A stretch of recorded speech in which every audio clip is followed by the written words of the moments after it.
ഒരു ഈത്തപ്പഴത്തിന്റെ അകത്തുള്ള ഒരു കുരുവിന്റെ പാട പോലും സ്വന്തമായി സൃഷ്ടിക്കാൻ നമുക്ക് കഴിയില്ല എന്നിരിക്കെ ലോകത്തെ സർവ്വവും ചൂണ്ടിക്കാണിച്ചു പടച്ചറബിന്റെ വർത്തമാനം എന്ന വിശുദ്ധ ഖുർആന്റെ ശക്തമായ വെല്ലുവിളിക്ക് വല്ലാത്ത മൂർച്ചയുണ്ട്. അതുകൊണ്ട് ഈ മഹാപ്രപഞ്ചത്തിന്റെ നാഥന്റെ മുന്നിൽ നമുക്ക് കീഴൊതുങ്ങാം. അവൻ ഹിന്ദുവിന്റെയും മുസൽമാന്റെയും ക്രൈസ്തവന്റെയും മതമുള്ളവന്റെയും മതമില്ലാത്തവന്റെയും സട്ടാവാണ്. അവൻ മലയാളിയുടെയും തമിഴ് ഭാഷ സംസാരിക്കുന്നവരുടെയും ഹിന്ദി വർത്തമാനം പറയുന്നവരുടെയും സായിപ്പിന്റെയും അതേപോലെ തന്നെ ഫ്രഞ്ചുകാരുടെയും അമേരിക്കക്കാരുടെയും എന്ന് തുടങ്ങി ലോകത്തെ മുഴുവൻ മനുഷ്യരുടെയും സട്ടാവാണ്. ലോകത്തെ 850 കോടിയിലധികം വരുന്ന മാനവരാശിയുടെ സട്ടാവാണ്. ലോകത്തെ നിരവധി ഭാഷാ വൈവിധ്യങ്ങളിലും വർണ്ണവൈവിധ്യങ്ങളിലും ജ്വലിച്ചു നിൽക്കുന്ന മാനവരാശികളുടെ സട്ടാവാണ്. ആ സട്ടാവിനെ അറിയാനും ആ സട്ടാവിനെ മാത്രം ആരാധിക്കുവാനുമാണ് ഇസ്ലാം പറയുന്നത്. ഇതിലെവിടെയാണ് വിഭാഗീയത? ഇതിലെവിടെയാണ് തീവ്രവാദം? ഇതിലെവിടെയാണ് സങ്കുചിത ചിന്തയുള്ളത്? എന്ന വർത്തമാനം എത്രമേൽ കൃത്യമാണ്. അല്ലയോ മാനവരാശിയെ, മനുഷ്യ സമൂഹമേ, നിങ്ങളെ സൃഷ്ടിച്ച നിങ്ങളുടെ മുൻഗാമികളെ സൃഷ്ടിച്ച നിങ്ങളുടെ സട്ടാവിന്റെ ആരാധ്യത, അവനെ മാത്രം നിങ്ങൾ ആരാധിക്കുക. അവന്റെ എല്ലാ അർത്ഥത്തിലുള്ള അവന്റെ സവിശേഷതകളെ, അവന്റെ ഏകത്വത്തിൽ, അവന്റെ അദ്വിതീയതയിൽ, അവന്റെ നാമഗുണവിശേഷണങ്ങളിൽ നിങ്ങൾ മറ്റാരെയും പങ്കുകാരെ ചേർക്കരുത്. നിങ്ങൾ അവനെ മാത്രമാണ് ആരാധിക്കേണ്ടത്. വമയുശ്രിക് ബില്ലാഹി ഫഖദ് ഹറമല്ലാഹു അലൈഹിൽ ജന്ന. അവന്റെ ഏകത്വത്തിലോ അദ്വിതീയതയിലോ നാമഗുണ വിശേഷണങ്ങളിലോ നിങ്ങൾ സട്ടാവല്ലാത്ത ഏതൊരു സൃഷ്ടിയോ പങ്കുകാരെ ചേർത്താലും അതെല്ലാ അർത്ഥത്തിലുള്ള ദുരന്തം നിങ്ങൾക്ക് സമ്മാനിക്കും. ഒരിക്കലും മോക്ഷപ്രാപ്തി നേടില്ല, ഒരിക്കലും മോക്ഷം നേടിയെടുക്കാനാവില്ല, ഒരിക്കലും നിത്യജീവനിൽ പ്രവേശിക്കാനാവില്ല, ഒരിക്കലും സ്വർഗ കവാടങ്ങൾ നിങ്ങൾക്കായി തുറക്കപ്പെടില്ല. നരകം സുനിശ്ചിതമാണ്, എല്ലാ അർത്ഥത്തിലുമുള്ള നാശം സുനിശ്ചിതമാണ്. അതുകൊണ്ട് ഈ മഹാപ്രപഞ്ചത്തിന്റെ നാഥനിലേക്ക് നമുക്ക് തിരിച്ചു വരാം. ഈ ലോകത്തെ സർവവും ഈ ലോകത്തിനൊരു ഉടയവനുണ്ട് എന്നതിന്റെ വ്യക്തമായ പച്ചയായ തെളിവുകളാണ്. നിങ്ങൾ നോക്കി, ഈ അടുത്ത് 2022 ജൂലൈ മാസത്തിൽ നാസ വിക്ഷേപിച്ച ബഹിരാകാശ പേടകം, അത് ലോകത്ത് ഇന്നേ വരെ കാണാത്ത അത്ഭുത ചിത്രങ്ങൾ ലോകത്തിന് പകർത്തുകയും കാണിച്ചു കൊടുക്കുകയും ചെയ്തു. ആ അത്ഭുത ചിത്രങ്ങൾ കണ്ട് സൂര്യനിൽ നിന്ന് ഏകദേശം 2000 പ്രകാശ വർഷം അകലെയുള്ള സതേൺ റിംഗ് നെബുല എന്ന നക്ഷത്ര കൂട്ടങ്ങളെ കുറിച്ചുള്ള അത്ഭുത ചിത്രങ്ങൾ ലോകത്തിനത് പകർന്നു തന്നു. 3-ലധികം ക്ഷീരപഥങ്ങളെല്ലാം ചേർന്ന് നിൽക്കുന്ന അത്യത്ഭുതകരമായ കാഴ്ച നാസ പുറത്തുവിട്ടു. ഈ കാഴ്ച കണ്ട് നാസയിലെ ശാസ്ത്രജ്ഞന്മാർ പോലും അത്ഭുതപ്പെട്ടു നിന്നു. ആ അത്ഭുതത്തിന്റെ തരിപ്പിൽ നിന്ന് അവർക്ക് ഒന്ന് മാറി ചിന്തിക്കാൻ സമയമെടുത്തു എന്നാണ്. കാരണം ഇന്നേ വരെ ലോകം കാണാത്ത അത്ഭുത കാഴ്ചയാണെന്ന് ലോകം കണ്ടത്. അന്ന് നാസ പുറത്തുവിട്ട ഈ ചിത്രങ്ങൾ സകല പത്രങ്ങളുടെയും പ്രധാന വാർത്തയായി.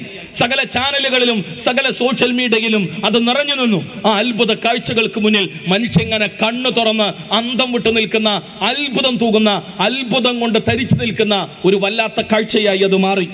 ഒടുവിൽ നാസ ലോകത്തോട് പറഞ്ഞ വർത്തമാനം ഇതാണ്: ഈ മഹാപ്രപഞ്ചത്തെക്കുറിച്ച് കൂടുതൽ വിവരങ്ങൾ കിട്ടാൻ ഇപ്പോൾ നമുക്ക് ലഭിച്ച ഈ വിവരങ്ങൾ സഹായകമാകും. ഈ മഹാപ്രപഞ്ചം വികസിച്ചു കൊണ്ടിരിക്കുകയാണ് എന്ന വസ്തുതയിലേക്ക് വിരൽ ചൂണ്ടുന്ന വരികളും വർത്തമാനങ്ങളുമാണ്, വിജ്ഞാനങ്ങളുമാണ് ഇപ്പോൾ നമുക്ക് ലഭിച്ചിട്ടുള്ളത് എന്ന്. ഈ പ്രപഞ്ചം എന്തെന്നില്ലാതെ ഒരു അത്ഭുത ലോകം തന്നെയാണ് എന്ന് അവർ ആവർത്തിക്കുകയാണ്. ഈ മഹാപ്രപഞ്ചം വികസിച്ചു കൊണ്ടിരിക്കുന്നു എന്നും ഇതിനെക്കുറിച്ച് ഇനി കൂടുതൽ വിവരങ്ങൾ കിട്ടാൻ ഇത് സഹായകമാകുമെന്നും ഇത് ലോകം കണ്ട അത്ഭുതങ്ങളിലെ വലിയ അത്ഭുത കാഴ്ചയാണ് എന്ന് പറയുമ്പോൾ, ഈ മഹാപ്രപഞ്ചം വികസിക്കുന്നു എന്ന ശ്രദ്ധേയമായ വർത്തമാനം 14 നൂറ്റാണ്ടുകൾക്ക് മുമ്പ് നാസയുടെ ഇന്നത്തെ ആധുനിക ശാസ്ത്ര സാങ്കേതിക രംഗത്തെ സകല സൗകര്യങ്ങൾ ഉപയോഗപ്പെടുത്തിക്കൊണ്ട് നമ്മൾ ഈ 2025 ഒരു ചുവടുവെപ്പ് നടത്തുമ്പോൾ 14 നൂറ്റാണ്ടുകൾക്ക് മുമ്പ് ഈ മഹാപ്രപഞ്ചത്തിന്റെ നാഥൻ പറഞ്ഞു വെച്ചൊരു വർത്തമാനമുണ്ട്: ഈ മഹാപ്രപഞ്ചത്തെ, ഉപരിലോകത്തെ നാമാണ് സൃഷ്ടിച്ചത്, നാം അതിനെ വികസിപ്പിച്ചു കൊണ്ടിരിക്കുന്നു എന്ന വർത്തമാനം എത്രമേൽ അത്ഭുതകരമാണ് എന്ന് നമ്മൾ തിരിച്ചറിയേണ്ടതുണ്ട്. 14 നൂറ്റാണ്ടുകൾക്ക് മുമ്പ് എങ്ങനെ മുഹമ്മദ് നബി സല്ലല്ലാഹു അലൈഹി വസല്ലമക്ക് അത് പറയാൻ കഴിയും? ആധുനിക ശാസ്ത്രം പറയുന്നത്, നമ്മളൊരു ബലൂൺ എടുക്കുന്നു, ഒരു വെള്ള ബലൂൺ എടുക്കുന്നു, എന്നിട്ട് ആ ബലൂണിന്റെ പുറത്ത് കറുത്ത മഷിയുള്ള പേന കൊണ്ട് ഒരുപാട് കുത്തുകൾ, ഒരുപാട് ഡോട്ടുകൾ ഇടുന്നു. എന്നിട്ട് നമ്മൾ ആ ബലൂൺ ഊതി വീർപ്പിക്കുന്നു. നമ്മൾ ബലൂണിനകത്തേക്ക് നമ്മുടെ വായു തള്ളുന്നതിനനുസരിച്ച് ബലൂൺ ഇങ്ങനെ വലുതാവും. ആ ബലൂൺ വലുതാകുന്നതിനനുസരിച്ച് നമ്മൾ ബലൂണിന്റെ മുകളിലിട്ട ഓരോ കറുത്ത മഷികൾ കൊണ്ടുള്ള അടയാളപ്പെടുത്തലുകളും പരസ്പരം ഇങ്ങനെ അകന്നകന്നു പോകും. ഇതേപോലെയാണ് ഈ മഹാപ്രപഞ്ചം വികസിച്ചു കൊണ്ടിരിക്കുന്നു എന്നാണ് ആധുനിക ശാസ്ത്രം ലോകത്തെ തെര്യപ്പെടുത്തുന്നത്. നിങ്ങൾ നോക്കി എത്ര കൃത്യമായി ഈ മഹാപ്രപഞ്ചത്തിന്റെ സട്ടാവിന്റെ വരികളെ വർത്തമാനങ്ങളെ അങ്ങനെ നിസ്സാരവൽക്കരിച്ച് തള്ളിക്കളയാൻ നമുക്ക് എങ്ങനെയാണ് കഴിയുക? ഈ അത്ഭുത കാഴ്ചകൾക്ക് മുന്നിൽ പുതിയ പുതിയ ശാസ്ത്ര വസ്തുതകളെ പുതിയ യാഥാർത്ഥ്യ ബോധത്തിലേക്ക് നമ്മെ തിരിച്ചു കൊണ്ടുവരുന്ന സമയത്ത് നമുക്കെങ്ങനെയാണ് ഈ മഹാപ്രപഞ്ചത്തിന്റെ നാഥന്റെ ഏകത്വത്തെ വെല്ലുവിളിക്കാനാവുക? ലോകത്തിനൊരു ദൈവമില്ല എന്ന് പറയാനാവുക? അവനെ ഞങ്ങൾ ആരാധിക്കില്ല എന്ന് പറയാനാവുക? അവന്റെ കൂടെ പലരും ഈ മഹാപ്രപഞ്ചത്തിന്റെ സൃഷ്ടിപ്പിൽ കൈകടത്തിയിട്ടുണ്ട് എന്ന കേവലം കള്ളവാദങ്ങൾ പറയാൻ നമുക്ക് എങ്ങനെയാണ് കഴിയുക? ഒരിക്കലുമില്ല. അതുകൊണ്ടാണ് മുഴുവൻ പ്രവാചകന്മാരും ലോകത്തെ പഠിപ്പിച്ചത്, അല്ലയോ സമൂഹമേ, നിങ്ങൾ ഏകനായ ഉടയവനെ മാത്രം ആരാധിക്കൂ, അവനല്ലാതെ മറ്റൊരു ആരാധ്യം നിങ്ങൾക്കില്ല എന്ന്. അത് നൂഹ് അലൈഹിസ്സലാത്തു വസ്സലാം അടക്കം, ഷുഐബ് അലൈഹിസ്സലാത്തു വസ്സലാം അടക്കം, ലൂത്ത് നബി അലൈഹിസ്സലാത്തു വസ്സലാം അടക്കം പൂർവ്വസൂരികളായ അല്ലെങ്കിൽ മുൻഗാമികളായ അമ്പിയാക്കൾ അധികം സർവ്വവും ഈ യാഥാർത്ഥ്യമാണ് നമ്മെ ഓർമ്മപ്പെടുത്തിയത്. മുഹമ്മദ് നബി സല്ലല്ലാഹു അലൈഹി വസല്ലം അവരെ ഇത് വിശ്വാസ രംഗത്തെ ഏറ്റവും മർമ്മപ്രധാനമായ വിഷയമായി കൊണ്ടാണ് ഇസ്ലാം ഇതിനെ നോക്കിക്കാണുന്നത്. ഇനിയാകട്ടെ മറ്റൊരു വിഷയം നമ്മൾ കൂടി അറിയേണ്ടതുണ്ട്. മനുഷ്യന്റെ എല്ലാ അർത്ഥത്തിലുള്ള നന്മയിലേക്ക് വഴി നടത്തുന്ന വിശുദ്ധ ഖുർആൻ, അതെ ഇസ്ലാം, മനുഷ്യന്റെ എല്ലാ അർത്ഥത്തിലുള്ള നാശത്തിന് നിമിത്തമാകുന്ന തിന്മകളെക്കുറിച്ചും ശക്തമായ താക്കീത് നൽകുന്നു എന്നത് ഇസ്ലാമിന്റെ മാത്രം സവിശേഷതയാണ്.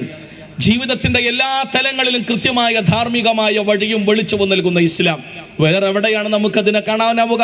നിങ്ങൾ നോക്കി, ഇന്ന് ലഹരിയുടെ ലോകമാണ്. ഇന്നലകളിലെല്ലാം പട്ടച്ചാരായവും കള്ളക്കായിരുന്നു, കഞ്ചാവൊക്കായിരുന്നു. ഇന്ന് അത് മാറി, ഇന്ന് രാസലഹരിയാണ്. രാസലഹരിയിലാണ് ഇന്നുള്ളത്. ഇന്നലകളിലെല്ലാം തന്നെ വല്ല ബ്രാൻഡിയോ വിസ്കിയോ അടിച്ചു വന്നവനെ പോലീസുകാർ പിടിക്കുക, ഒന്ന് ഉദറാന്ന് പറയുമ്പോൾ ആ സാധനം ഒന്ന് ബീപ്പ് സൗണ്ട് വരും അവരുടെ കയ്യിലുള്ള മെഷീനിൽ നിന്ന്. ഇന്നത്തെ രാസലഹരി ഉപയോഗിച്ചു കൊണ്ടിരിക്കുന്നവൻ എത്ര ഊതിയാലും അവരുടെ കയ്യിലുള്ള അവരുടെ മെഷീനിൽ നിന്ന് ബീപ്പ് സൗണ്ട് വന്നുകൊള്ളണമെന്നില്ല. കാരണം അവൻ ലഹരിയിലാണ്, എന്തെന്നില്ലാത്ത രാസലഹരിയിൽ. MDMA ആണ് അവൻ ഉപയോഗിക്കുന്നത്. നാവിൽ പ്രത്യേകതരം ചില സ്റ്റിക്കറുകളാണ് അവൻ ഒട്ടിച്ചിട്ടുള്ളത്. എന്തെങ്കിലും മിഠായി ആണെന്ന് കരുതൂ, പക്ഷേ എന്തെന്നില്ലാത്ത ലഹരിയുടെ ലോകത്തായിരിക്കും അവനുണ്ടാവുക.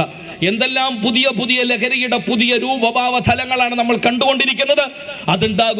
അതുണ്ടാക്കിക്കൊണ്ടിരിക്കുന്ന വലിയ ദുരന്തത്തിന് നമ്മൾ കാഴ്ചക്കാരായി കൊണ്ടിരിക്കുന്നു. എത്രയെത്ര ക്രൂരകൃത്യങ്ങളാണ് ഇത്തരം രാസലഹരിക്ക് അടിമപ്പെട്ട ആളുകൾ ചെയ്തുകൊണ്ടിരിക്കുന്നത്. ഇന്നത്തെ പലപ്പോഴും പല അർത്ഥത്തിലുള്ള, പണ്ടൊക്കെ എന്ന് പറഞ്ഞാൽ ആളുകളെ കുത്തിക്കൊന്നു, അല്ലെങ്കിൽ ഒരു വട്ടോ രണ്ടു വട്ടോ കഴിഞ്ഞ്. ഇന്നങ്ങനല്ല. ഈ രാസലഹരിയിൽ അടിമപ്പെട്ട ആളുകൾ ക്രൂരമായിട്ടാണ് മനുഷ്യരെ അറുകൊല ചെയ്യുന്നത്. കഷ്ണമാക്കുന്നു. പല ഇറച്ചി കഷ്ണം പോലെ വെട്ടി പീസാക്കിയിട്ട് ഫ്രിഡ്ജിൽ വെക്കുന്നു. എന്നിട്ട് ആവശ്യാനുസരണം മുളക് പൊടിയും മല്ലിപ്പൊടിയും എടുത്തിട്ട് അവൻ തന്നെ ചൂടാക്കി പൊരിച്ച് അവൻ തന്നെ തിന്നുന്നു. എത്രമേൽ ദുരന്തത്തിലേക്ക് കാര്യങ്ങൾ വഴിമാറിപ്പോകുന്നു. സ്വന്തം മാതാവിന്റെ കഴുത്തറുത്ത് കൊല്ലാൻ മടിക്കാത്ത മനുഷ്യർ സ്വന്തം പിതാവിനെ ശ്വാസം മുട്ടിച്ചു കൊല്ലുന്നു. എന്നിട്ട് മാതാവിനെ ക്രൂരമായി അറുകൊല ചെയ്തതിന് ശേഷം മാതാവിന്റെ ചെവിയിൽ നിന്ന് കമ്മലെടുക്കാൻ വേണ്ടി ചെവിയോടെ അത് മുറിച്ചെടുക്കുന്നു.